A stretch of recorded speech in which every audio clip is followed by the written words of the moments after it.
చిన్నదానా చూడవే నన్ను ఒక్కసారి నలుగురు చూస్తారు నా వెంట రాకు వెళ్ళిపోవయ్యా ఓ సిన్నవాడా వాళ్ళు జడవయ్యారము అట్ట తిప్పకే పోయేన పానము అల్లరి మాటలు చాలురా నేనేమి మురిసిపోనురా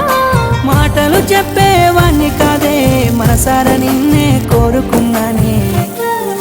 గువ్వా గోరింకలా కలిసుందాము రాయే ఓ పిల్ల